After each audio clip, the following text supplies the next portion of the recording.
Halo, assalamualaikum anak-anak kelas 5 yang luar biasa. Jumpa kembali bersama Bu Maya. Bagaimana kabarnya hari ini? Tetap semangat dong ya. Dan jangan lupa bahagia. Oke, untuk pertemuan kali ini kita akan belajar tentang IPA tema 5, yaitu tentang ekosistem. Oh iya, jangan lupa like dan subscribe ya. Oke, mari kita mulai belajar bersamanya.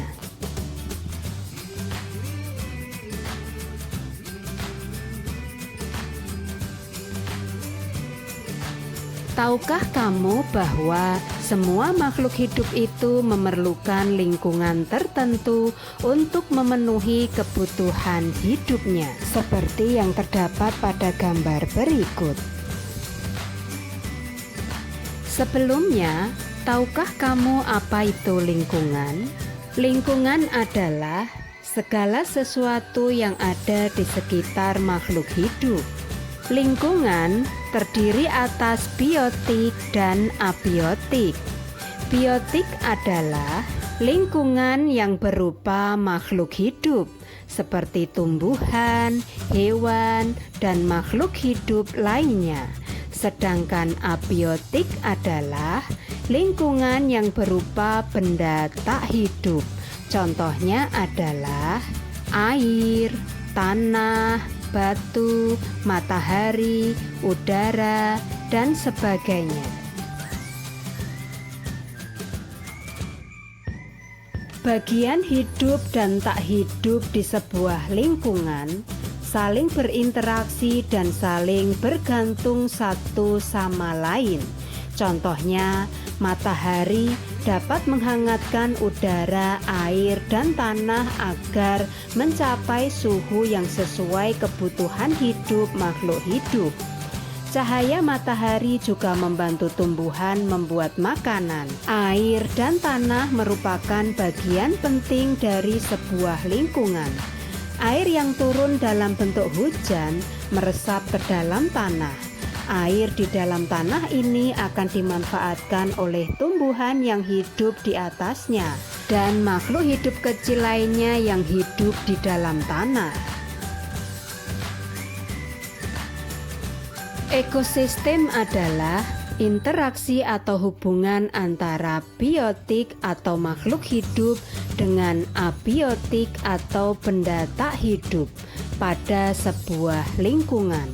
Contohnya yaitu ekosistem akuarium, ekosistem sawah, ekosistem sungai, ekosistem hutan, dan ekosistem laut. Pada ekosistem laut, ada biotik atau makhluk hidup berupa ikan, gurita, ubur-ubur, kuda laut, rumput laut, plankton, dan lain sebagainya. Dan ada abiotik atau benda tak hidup seperti air laut, pasir, batu karang, cahaya matahari, dan sebagainya.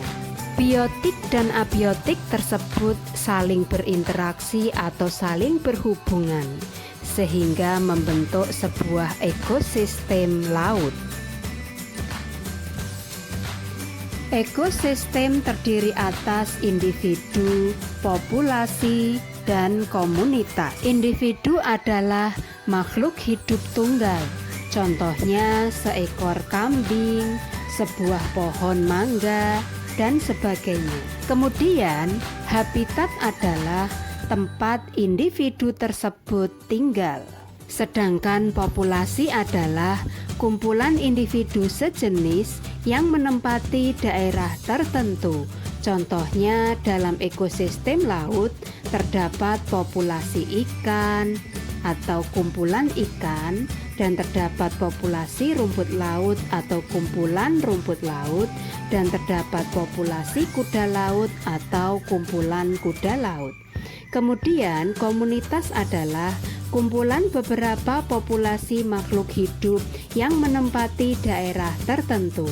Contohnya populasi ikan, populasi lumba-lumba, populasi rumput laut yang tinggal dalam ekosistem laut. Untuk ekosistem air ada dua macam, yaitu ekosistem air tawar dan ekosistem air asin. Contoh ekosistem air tawar yaitu danau, sungai, dan kolam. Sedangkan contoh ekosistem air asin adalah laut. Selain ekosistem air juga terdapat ekosistem darat. Contohnya yaitu ekosistem hutan hujan, ekosistem padang rumput, ekosistem gurun, ekosistem tundra, dan ekosistem taiga. Hewan dalam sebuah lingkungan atau ekosistem termasuk biotik. Nah, berikut jenis hewan berdasarkan makanannya. Yang pertama yaitu herbivora. Herbivora adalah hewan pemakan tumbuhan. Nah, berikut gambar rahang hewan herbivora. Kemudian contoh hewan herbivora yaitu gajah, jerapah, kuda, sapi, dan kambing. Untuk jenis hewan yang berikutnya yaitu hewan karnivora. Hewan karnivora adalah hewan pemakan daging. Dan berikut bentuk rahan hewan karnivora. Dan contoh karnivora yaitu harimau, anjing, buaya, dan ular. Kemudian untuk jenis hewan yang berikutnya yaitu omnivora, yaitu hewan pemakan segala. Berikut gambar rahangnya. Kemudian contoh omnivora yaitu orangutan, angsa, bebek, tikus, dan ayam.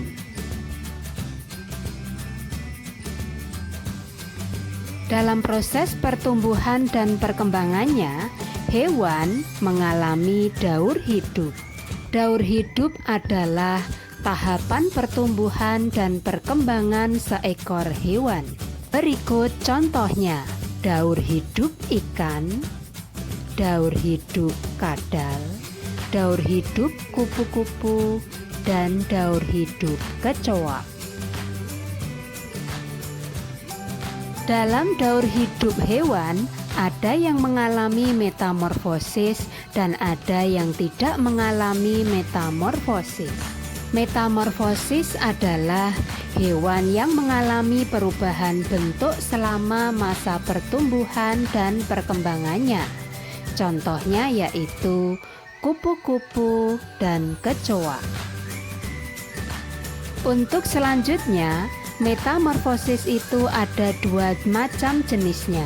Yang pertama yaitu metamorfosis sempurna, yaitu hewan yang mengalami perubahan bentuk yang sangat berbeda selama masa pertumbuhan dan perkembangannya. Cirinya yaitu saat masih kecil tidak mirip dengan induknya. Yang kedua, mengalami masa larva atau ulat dan mengalami masa pupa atau kepompong. Contohnya yaitu kupu-kupu, lebah, lalat, nyamuk, dan katak. Kemudian, metamorfosis tidak sempurna adalah hewan yang mengalami perubahan bentuk yang tidak terlalu berbeda selama masa pertumbuhan dan perkembangannya. Ciri-cirinya yaitu pada saat masih kecil sudah mirip dengan induknya. Yang kedua, tidak mengalami masa larva atau ulat dan tidak mengalami masa pupa atau kepompong. Contohnya yaitu belalang, jangkrik, kecoa, dan capung. Untuk selanjutnya, berikut contoh hewan yang tidak mengalami metamorfosis. Ada harimau, anjing, jerapah, sapi, kambing, kelinci, burung, kucing, ikan, dan sebagainya.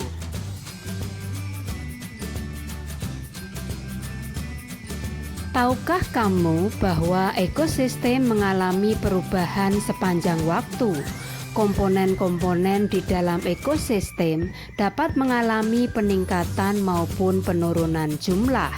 Misalnya, saat musim hujan, sebuah kebun akan mendapatkan lebih banyak air hujan daripada saat musim kemarau.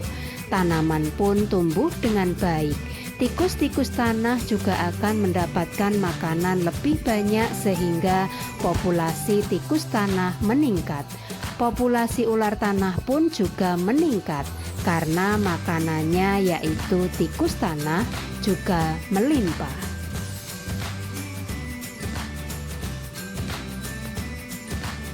Pada musim kemarau, air hujan yang turun di kebun tersebut tentu berkurang.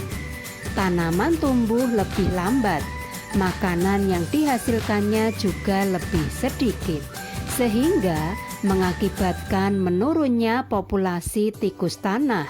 Akibatnya, populasi ular tanah pun akan berkurang karena kekurangan makanan. Ekosistem mengalami perubahan, baik secara alami maupun karena kegiatan manusia. Perubahan yang secara alami contohnya bencana alam berupa gunung meletus, gempa, tanah longsor, kebakaran hutan, tsunami, angin ribut, dan banjir. Sedangkan perubahan karena kegiatan manusia contohnya seperti pembukaan lahan hutan untuk dijadikan sawah dan perkebunan, pencemaran lingkungan, penebangan hutan sembarangan, dan sebagainya. Alhamdulillah hari ini kita telah selesai belajar bersama tentang ekosistem. Bagaimana? Apakah kalian sudah mengerti?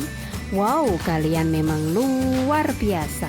Oke, jangan lupa like dan subscribe ya. Dan sampai jumpa di pertemuan yang berikutnya. Terima kasih. Wassalamualaikum. Bye.